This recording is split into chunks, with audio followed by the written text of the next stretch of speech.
Oh, there's a school of something. Ooh, we got a school coming through here.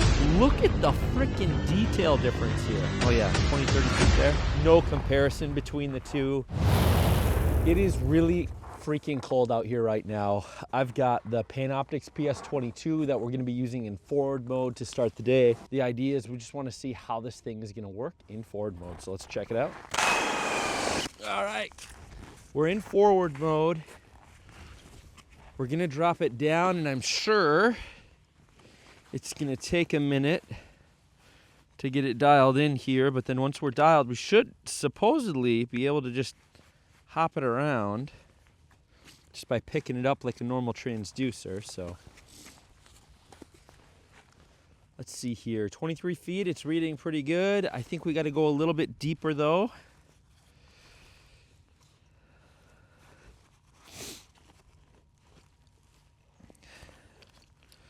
Loosening it up, it's not moving. Why is it not moving? Oh, it's stuck. There we go. Now this is the never-ending battle. How do you line it up right? I think that's in the way that it's going. So we gotta point it in the right direction here. But I think you just do this like once, right? And then you're set for the day. So it's not too bad. See, I tightened it down and now it's not right. Granted, it's not gonna need to be perfect, but you want it as perfect as you can get it so you don't go drilling 80 feet out the wrong direction, right? All right, so doing the best I can. You can't do screen recording on this unit, so I am just using a GoPro, obviously, hooked up to it. But all right, so we are going to have to turn the gain up here to see the bottom better. We're going to look 100 feet out, 25 feet of water. And so, oh, there's a school of something. 20 feet over there.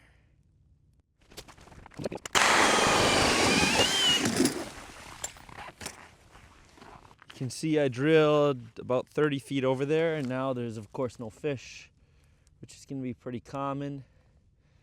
Kind of maybe underneath it there. Let's throw this thing over here. This is supposedly the beauty of it, right? And it does work pretty decent. Now, it'd be nice to be able to see like under me a little bit better. See, what I'm looking for is there should be a way to see some of that back range. It's not color, not noise. Installation, depth, compass, orientation, stabilization. It's not there. So normally, like on LiveScope, you can actually see behind the transducer. Reverse range. This is a new menu option that allows you to see less or more of the reverse range behind the 0 mark. So on the screen that I have up right now, we can see 25 feet behind, 70 feet forward. They have a few different options. So this is reverse range on hide, cuts off at 0. We can go to minimum, see 25% of the back range. We can go to default, which gives us 50% or what we're used to seeing. And you can go to full and see the full thing. Right? Like right here, you should be able to go back so I can actually see under me too, because you can tell transducer's there, but I think on Panoptix you can't do that, I think is the scenario we're running into here. Because I should have fish directly below me, give or take, but I can't find them. And I think like the cord gets a little stiff out here in the cold, right? But I think if you just turn this, it's a good way to turn the transducer. Yeah, rather than turning the cord. So this is essentially your pole. And of course, we're not seeing anything. So what we may do is just grid out the area a little bit here. So that way we can just hop around. All right, so pop my holes down. It's like -20 wind chill out right now. So warm my fingers up and gave it about 5-ish minutes here for the fish to kind of come back in. Now we're gonna see how they're doing. I got a jig rod here with just a little Google Eye, tungsten Google Eye, rattling Google Eye jig, and then a couple of waxies on there. That's what we'll be rocking with here. My holes are already freezing up. This is gonna be a rough one today, I think. There's something about 30 feet over there. Let's go see what it is. One-handed. According to that, there should be a fish around this area. Let's drop our guy down. Hole's already all froze up.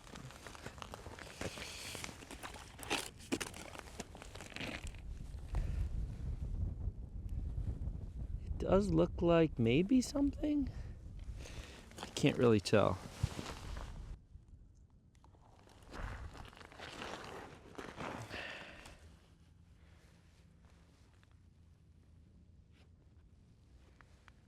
Can we see it going down?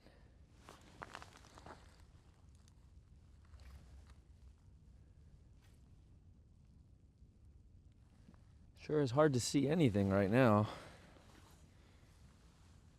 Maybe you're supposed to leave it in a hole a little ways away and not fish out of the same hole, otherwise I gotta pull it out. And well, let's flip it to down and see if we can see anything going on here, because forward view is not working very well.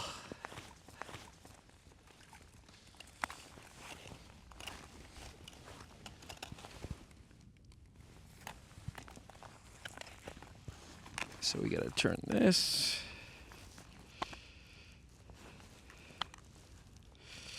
There we go. What I should do is leave this in auto, because then I should be able to just set up, installation, orientation, auto. There we go. Now we're in down. Yep, got it. Turn our gain down a little bit. Yeah, I can actually see something now. So down's pretty good. Forward kind of defined them, I guess, right? Now where is my jig? I know it's down there. There it is, I think. Is that me down there? Let's pull it up a little. Well, here, let's set this here. Yep, that's my jig in the middle of the screen. So we're gonna turn the gain up because I can barely see it. There we go, that's me in the middle of the screen. We can see the float's probably better than no float, but I mean, this is already hard as a rock. It does kind of get in the way if you're sharing the hole. Whereas with a pole, the nice thing is you can kind of set it to the side and it ain't going anywhere. See if we can catch anything. And it is so cold out, we're gonna need to get this fish back right away. Here we go. This looks like a small perch, but it looks like there's something else behind it maybe. Come on, buddy. So this is in down mode. Forward mode, spotty at best, man. Like, I wouldn't spend $2,000 for that degree of forward mode. I'd rather haul around something that gives me a lot better clarity, personally, for the same price, which is live scope and have a pole. Down mode's not bad, but I'm also having to play with this cord here quite a bit to keep it out of my way. Otherwise, I gotta drill another hole, and then it's gonna twist, right? Because, dude, I drilled this hole 5 minutes ago. This is rock solid. Now, granted, not everybody's fishing in, negative temps like this, but don't you want to be able to use it for that too? Because to me, this is an ideal hole hopping situation, right?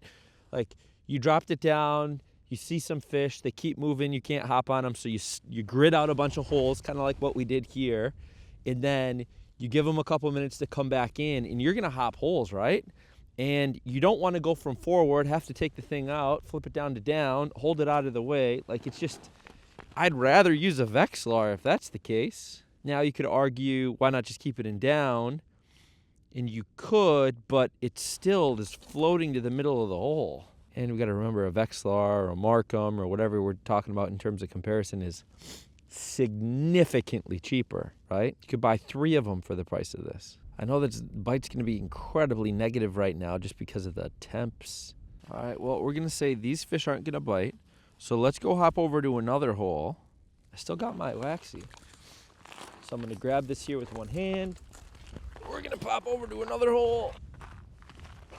We'll go over here a little ways. And we'll see if we have better success here. See how quickly these holes are freezing up? All right, there's that. There we go. I bet there's something on the bottom we can probably pull off if it's like the other area. They're not really suspended right now. Dropping it down the hole wasn't bad. Carrying it over, I still kind of had to grab it, a little bit funky, but it wasn't horrible. It does look like I'm getting a little bit of life coming off the bottom a little bit.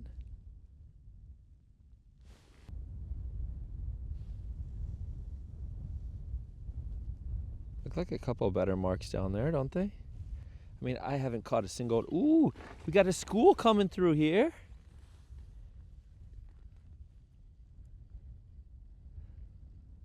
Not sure what they're a school of. Maybe a school of something that's hungry. That's what she looks like.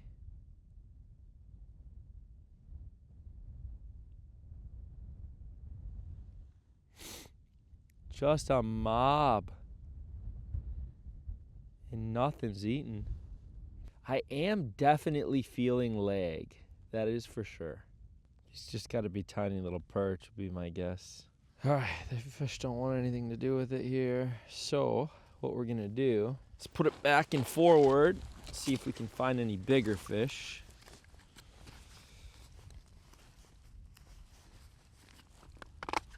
Okay. Drop it back down. See, it's completely out of line. If I twist it, it'll go back in line. Or too far. Ah, it's a little janky, man.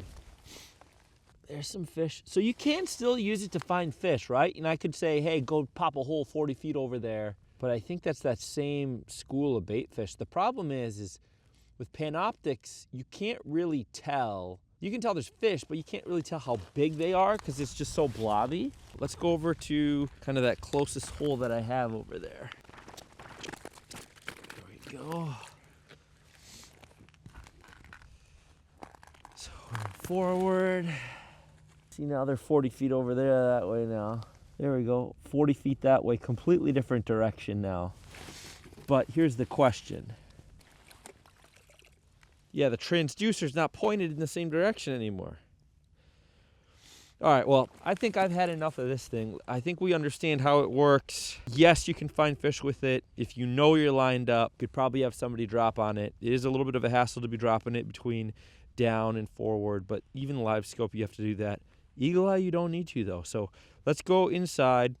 Let's swap out the GoPros on the Eagle Eye, and let's do some hole hopping with that and see what the differences are there. All right, so we got our jigging rod like we did before, and we got the Eagle Eye, which I can still carry with one hand and is really light. We'll start here. We're going in forward mode to see where we can find the fish, and then I'll come back and grab this guy here. So what's great about this is we can see we've got, this is fixed mounted, so we can just turn this and we know exactly where it's pointing, right? Here's our forward mode. Let's make sure this is working here. I know you're getting a glare, but I'm doing a screen record too. Look at the freaking detail difference here. Like, are you kidding me? Look at this. Versus Panoptix. Look, those are actually bunches of weeds on the bottom. And you can see the small little fish down around there. You want to see what else is awesome? Okay, here, let me show you. So 50 feet that way. I think I've got a hole that way. Let's go check it out. I think that's about 50 feet. Let's go check it out. I'm going to show you something that I think is the best freaking part of this thing. So obviously for hole hopping, you can see I can still very easily grab a rod and transducer. All right, okay, boom. I think we are in the spot. Yep, I know it's hard to see, but I am screen recording it too. The thing is the screen recorder doesn't capture all of the other things on the screen. Not that it probably matters, but look at, oh yeah, 20, 30 feet there. Look at this. If I want to go in down mode and fish directly under me here, watch. I click this button. I click this button. I click that button. That's all I got to do. Now I'm in down mode. Now I'll go back out of the menu. And that's towards the bottom there. So I'm not in 30 feet. So we can change this to 25. That's a little closer. We're probably closer to 20. Boom. So I could fish in 20 if I want. I'm going to actually keep it at 25. Back out. Now watch. I can zoom in and move down a little bit on the screen so I can see. Boom. Look at that. That's pretty good. So now we can click menu, go back, click the X, and look at that. I'm in down mode. Watch this. I didn't have to touch the transducer, right? And I can turn this thing, whatnot, right? All that fun jazz. Well, look at this. Sit that in the hole. I'm going to drop my jig down in down mode, not having to touch the freaking transducer. Let's get this jig going down there. There she goes. Gosh, it's so cold out. My line is already not wanting to partake. Look how much easier this is to jig a fish than the other one. Like, incredible. Sure, the LVS 34 is still better detail, but dude, for half the price of even the Panoptix, this thing is just donking on it. This is definitely weeds and some fish above the weeds. I'm trying to pull off. I'll drop down in them if I have to, but it's just so cold out here. Like, the only people around me in this lake are in permanent shacks. Nobody is outside. Gotta be a man to be outside. And it's just so much more reactive too than the delay I was getting off of the Panoptix. Look at these fish, dude. Heck yeah. They're very lethargic though. You can see them just like slow rolling. Anybody hungry? Come and get it. Somebody should take it. My fingers are getting cold. Oh, look at that big mark. I think it's just multiple fish though. All right, well, we know we can see them here. My line's freezing up already. So let's go back into forward and hop around a little bit more. And again, I don't got to touch the bottom of it. And I don't even need to take my gloves off because this is not a touchscreen unit. So go here, click, click, click. I'm in forward. Hit menu to go back out of it, and boom, now we can go look around again. We're 80, I think, is this saying it's 80 feet out? Oh yeah, because I was zoomed in. So the zoom does carry through depending on if you're in forward or if you're in down, which is kind of cool. Look at that bunch of small perch up there. Look at some of those guys down in the bottom, about 40 feet out. Here's some weed structure if you were looking for that. Look at that. And this is so much more stable because it's on a pole, but yet it's super lightweight too. Like, this thing is incredible compared to that Panoptix. Look at, you can see the fish down there by those weeds. Man, this is awesome. And look, it's like how light it is too. I'll put the weight comparison here on the screen. Look, I can just pull that hole up. Like, super lightweight. This is lighter than flashers that I remember. But back when I used flashers, they were still lead acid. So this thing's awesome. I think there's like no comparison between the two. This guy is the money. Go with this one over it. Better detail, easier portability. You know where it is. You can control the whole thing, hole hopping with gloves on, which when you're hole hopping, having gloves on is nice. screen record built into it. It's a bigger screen, a 9-inch screen, IPS, bigger, better screen. The pole, knowing exactly where it's turned is awesome. Being able to go from down to forward without having to actually touch the bottom of the transducer is great. Oh, and did I say it's half the price? Like, come on. All right, gotta go warm up.